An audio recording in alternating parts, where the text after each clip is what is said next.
हाँ हाँ, मुझे पता है आपको बहुत बेसब्री से इस वीडियो का इंतज़ार है। इस वीडियो में मैं आपको 5 ऐसी ट्रिक्स देने वाला हूँ जो आपके सीए फाउंडेशन इकोनॉमिक्स एग्जाम में 4 चांद लगा देगा। देखो बच्चों, सबसे पहले तो आपको जब एग्जामिनेशन में पेपर मिलेगा तो आपको करना क्या है। पहला स्टेप है, पहली ट्रिक है गो विथ फ्लो। पहले अटेम्प्ट के अंदर एकदम से एक साथ जब आप क्वेश्चंस पढ़ना शुरू करो तो बस स्टेप बाय स्टेप क्वेश्चन पढ़ते रहना। जो एकदम से आपको क्लिक लगे कि ये सही आंसर है तो बस उसको सॉल्व करते रहना। जिसमें हल्का सा भी आपको सोचना पड़ जाए या आप अटक जाओ तो उस क्वेश्चन को उस समय लीव कर देना। तो इससे होगा क्या कि आप गो विथ फ्लो पूरे 100 क्वेश्चन जब देखोगे एक साथ तो हो सकता है आप 60 क्वेश्चन सही कर लो या 70 क्वेश्चन सही कर लो या 50 क्वेश्चन सही कर लो। तो बस जितने क्वेश्चन पहले अटेम्प्ट में एक बार सही कर लो वो आपका राउंड 1 होगा। क्योंकि राउंड 2 जो है वो हमें टाइम देना है उन क्वेश्चंस पर जिनको आपको थोड़ा सोचने पर आप मजबूर हो रहे हो या जो थोड़ा टाइम ले रहे हैं। तो उसके लिए क्या करना है, ट्रिक नंबर 2, एमसीक्यू में देखो 4 ऑप्शंस आपको मिलते हैं। तो कई बार क्या होता है, आपको ना मेथड ऑफ एलिमिनेशन लगाना बड़ा इंपॉर्टेंट होता है। आप अपने दिमाग पर जोर क्वेश्चन की तरफ तो ज़्यादा लगा रहे हो कि यार इसका क्या आंसर था, क्या आंसर था, कहाँ लिखा है, क्या लिखा है, पर ऑप्शंस को भी देखो, ऑप्शंस को बहुत गहराई से देखो।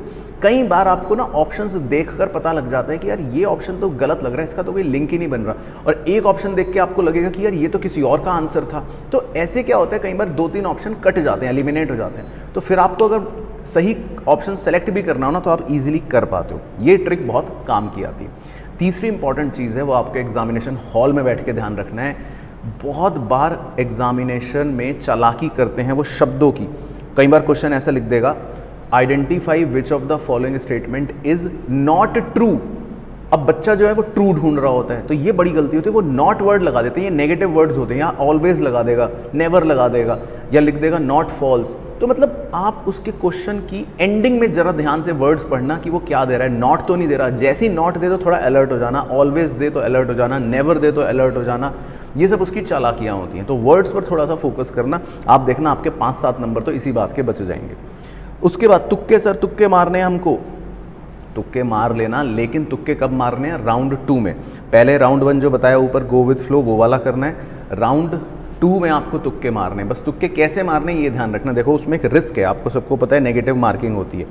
अगर आप राउंड 1 में 60 to 70 या उससे ज़्यादा क्वेश्चंस ठीक कर चुके हो या एक फ्लो में कर चुके हो, एक कॉन्फिडेंस लेवल आपका बिल्कुल सही चल रहा है कि येस मैंने 60 भी मत लिखो, 70 प्लस लिखो, 70 प्लस क्वेश्चन सही कर लिए हैं, 80 प्लस क्वेश्चन तक तो मैंने बिल्कुल सही कर लिए हैं, फिर तो देखो कोई दिक्कत नहीं है। फिर तो आपके रिमेनिंग कितने क्वेश्चन बचे होंगे, मुश्किल से 20 से 30 क्वेश्चन, तो आप उन पे तुक्का मार सकते हो। अब तुक्का कैसे मारना, मान लो ऊपर के जो 70 क्वेश्चन है उनमें आप देख लेना बी या सी में से कौन से ऑप्शन जो हैं वो ज़्यादा लग चुके हैं। मान लो सी ऑप्शन थोड़े ज़्यादा लग चुके हैं, बी थोड़े कम लगे हैं, तो अगले सारे क्वेश्चनों में आप बी करके सारे तुक्के भी मार देना। तो भाई हो सकता है कुछ तो सही हो ही जाएंगे ना आपके, तो मतलब आप सेफ जोन में रहोगे, ज़्यादा कोई टेंशन वाली बात नहीं है।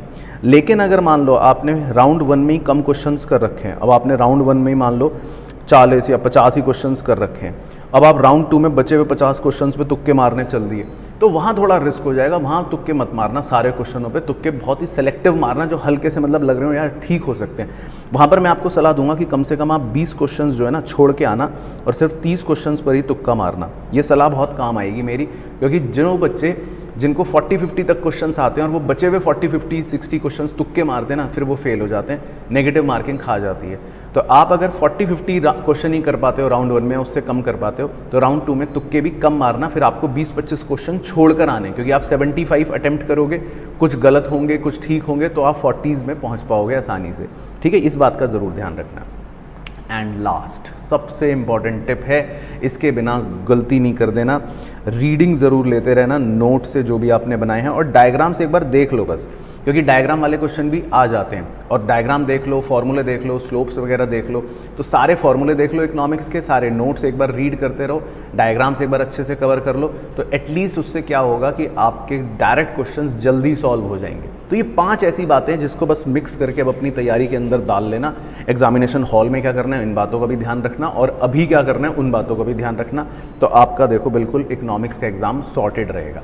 बाकी मुझे नीचे कमेंट करके ज़रूर बता देना कि 5 ट्रिक्स में से आप कौन कौन सी फॉलो करने वाले हो।